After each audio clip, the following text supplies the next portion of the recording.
बिस्मिल्लाहिर्रहमानिर्रहीम। अस्सलाम वालेकुम व्यूअर्स, कैसे हैं आप? उम्मीद करती हूँ आप सब लोग खैरियत से होंगे। तो आज बनाने जा रही हूँ मैं शब बारात के हवाले से एक बहुत ही मज़ेदार सा डिफरेंट सा हलवा। सूजी और बेसन का हलवा मैं बना रही हूँ।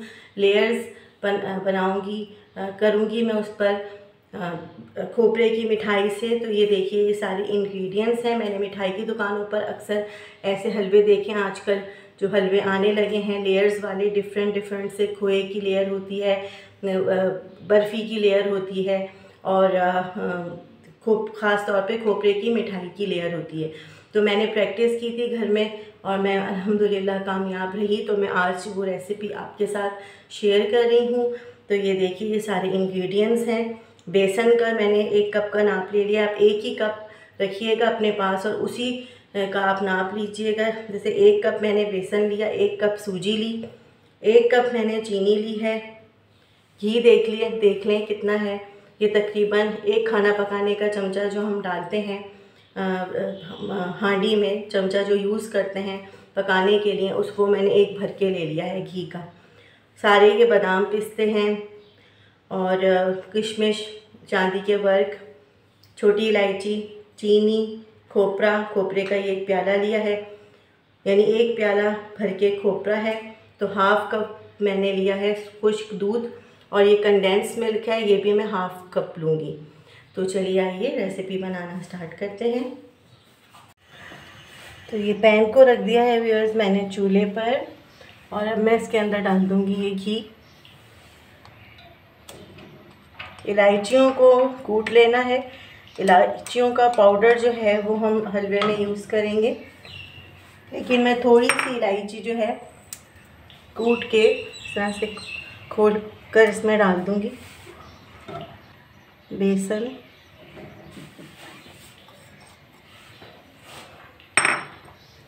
सूजी। अब इनको मीडियम से भी कम आंच पर हम अच्छे से भूनेंगे। इतना भूनेंगे कि इसकी खुशबू आने लगे। जब तक इसकी खुशबू नहीं आने लगे और उसका कलर थोड़ा सा चेंज ना होने लगे, आप भूनना बंद ना करें, क्योंकि अगर आप इस तरह से सही तरह से नहीं भूनेंगी तो बेसन और सूजी अंदर से कच्चे रह जाएंगे और फिर इस तरह अच्छा रिज़ल्ट नहीं आएगा, यानी हलवे का अच्छा टेस्ट नहीं आएगा।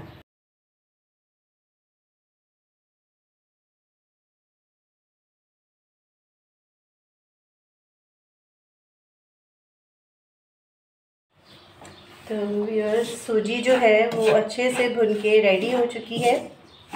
अब मैं इसके अंदर डालूँगी चीनी।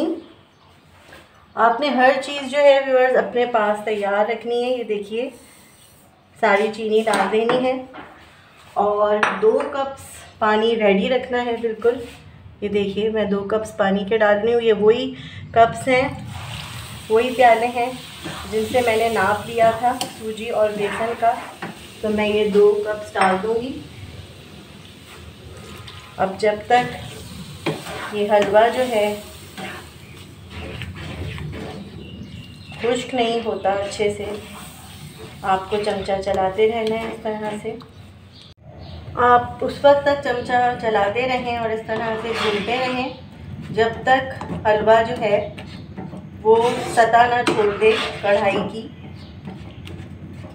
और मैंने बिल्कुल हल्की आंच की हुई है और हल्की आंच पर मैं इस तरह से इसको मैश करके भून रही हूँ। आप लोग भी हल्की आंच करके रखिएगा। जब फर्स्ट टाइम आप बनाएं तो चूल्हा का बहुत ख्याल रखें। चूल्हे की आंच जो है वो बहुत मायने रखती है, बहुत इम्पोर्टेंस रखती है इस हलवे के लिए और हर हलवे के लिए।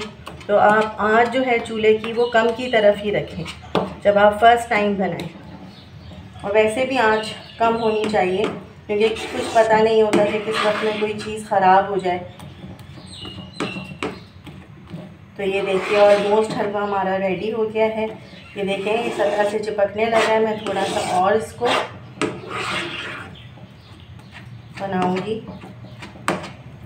अब मैं डाल रही हूँ उसके अंदर किशमिश थोड़ी सी, ताकि ये अच्छे से हलवे में जाके फूल जाए। और बादाम भी आप चाहें तो आप बादाम भी डाल सकते हैं काट के।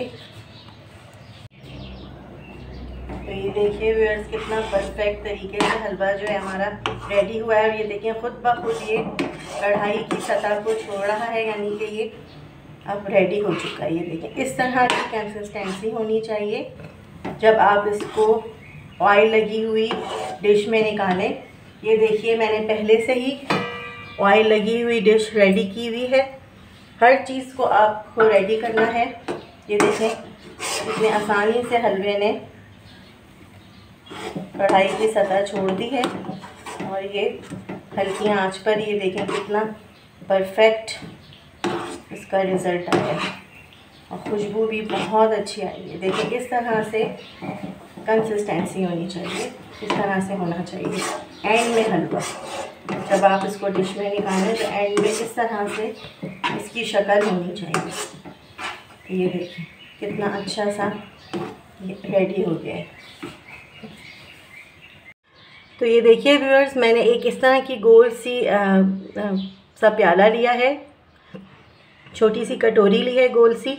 इस पे मैंने लगा दिया है थोड़ा सा घी और इस तरह की डिश में, गोल सी डिश में मैंने अच्छी तरह से हाथ की मदद से पहले से ही घी इसके अंदर लगा दिया था।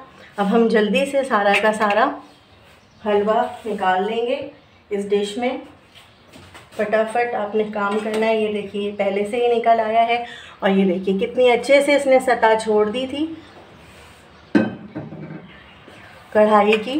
और अब ये जो मैंने ली है कटोरी, इसकी मदद से आप अच्छे से इसको फैला लें। तो ये तो रेडी हो गया है व्यूअर्स हमारा माशाल्लाह से सूजी और बेसन का हलवा। इस अब बारी आई है खोपरे की मिठाई की। तो ये देखिए मैंने एक प्याला जो खोपरा लिया था इसको मैंने डाल दिया है एक पैन में, खुश्क पैन में, और तेज़ी से मैं इसको भूनूंगी। बिल्कुल हल्की आंच पर आपने इसको तब तक भूनना है जब तक अच्छी सी खुशबू नहीं आ जाती। तो खोपरा तो अच्छे से भुन गया है। अब ये देखें खुशबू भी आ रही है। अब इसको आपने ठंडा करना है। मैं इसको निकालूंगी एक बोल में और जब ये ठंडा हो जाएगा, ठंडा होने तक हमें इसका इंतज़ार करना है और फिर हम इसमें चीज़ें मिक्स करना स्टार्ट करेंगे। तो आप मेरे साथ रहिए। अब मैं बंद कर दूँगी चूल्हा। व्यूअर्स अब बनाना शुरू करते हैं खोपरे की मिठाई। मैंने जो कूटी थी थोड़ी सी छोटी इलायची, वो मैं इसमें डाल दूँगी, स्प्रिंकल कर दूँगी। थोड़ी सी मैंने स्प्रिंकल की है बेसन और सूजी के हलवे में। और ये देखें ये अच्छे से ठंडा हो गया है खोपरा जो हमने भुना था। अब मैं इसके अंदर डाल दूँगी ये देखिए खुश्क दूध। अक्सर लोग फूड कलर का इस्तेमाल करते हैं, अगर आप चाहते हैं तो आप फूड कलर का इस्तेमाल कर सकते हैं। मैं नहीं करती। ग्रीन कलर का आता है फूड कलर, तो वो भी अक्सर मिठाइयों में यूज़ होता है, लेकिन मैंने नहीं किया है। तो अब मैं इसके अंदर डालूँगी कंडेंस मिल्क। हाफ कप मैंने लिया है। ये देखिए अच्छे से डाल देना है और अब इन सब चीज़ों को अच्छे से मिक्स कर लेना है। इतने अच्छे से मिक्स करेंगे कि ये बिल्कुल आटे के एक पेड़े की तरह हो जाएगा, मुलायम से सॉफ्ट से पेड़े की तरह हो जाएगा ये अभी आपको इस तरह से लग रहा है सख्त, लेकिन जब अच्छी तरह से आप चमचा चला कर या हाथ की मदद से इसको मिक्स करेंगे तो ये बिल्कुल एक मुलायम से गूंदे हुए आटे के पेड़े की तरह हो जाएगा।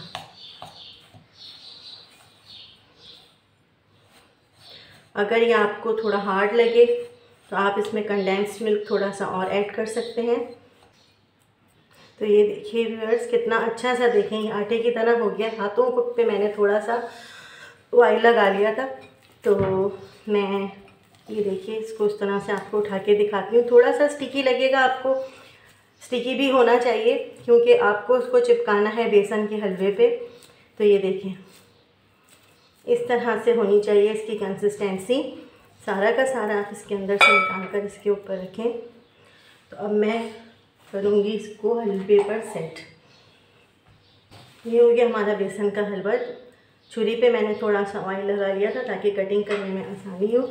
अब मैं इसके ऊपर सेट करूँगी। ये देखिए सारी मिठाई की, खोपरे की। अगर इसमें आप थोड़ा सा कलर भी डाल दें तो ऐसा कोई मसला नहीं है, थोड़ी सी खूबसूरती आ जाती है। तो ये देखिए व्यूअर्स, मैंने चांदी के वर्क भी लगा दिए हैं। आप भी चांदी के वर्क ज़रूर लगाइएगा और इसको लगा के थोड़ी सी देर के लिए रेस्ट पे रखें और फिर इसको आप कर लें सेट इस तरह से। और फिर बाहर एंड में हम इसकी कटिंग करेंगे जब ये थोड़ा सा सेट हो जाएगा। तो मैं इसके ऊपर लगा रही हूँ बादाम, थोड़ा सा हम इस पर खोपरा छिड़केंगे। किशमिश मैंने नीचे डाल दी थी हलवे में। और अगर आपको मेरी ये रेसिपीज़ अच्छी लग रही हैं तो प्लीज़ मेरी रेसिपीज़ को लाइक करें, शेयर करें। और अगर अभी तक आपने मेरा चैनल सब्सक्राइब नहीं किया तो मेरा चैनल भी सब्सक्राइब कर दीजिए। वैसे तो बादाम लगाते हैं कटिंग करने के बाद, लेकिन आप पहले भी इस तरह से लगा सकते हैं, बहुत ही खूबसूरत लग रहा है। तो मुझे इजाज़त दीजिए व्यूअर्स, अपना ख्याल रखिएगा, मुझे शब रात में दुआओं में ज़रूर याद रखें। अल्लाह हाफ़िज़।